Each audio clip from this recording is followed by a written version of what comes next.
Types of errors.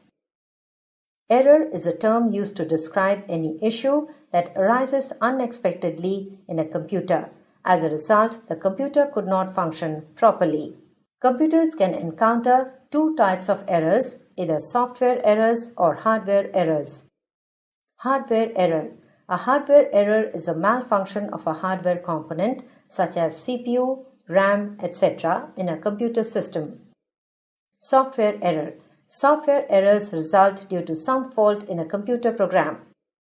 Types of errors in Python. Keyboard error. Raised when the user presses the interrupt key, Ctrl+C or delete. Indentation error.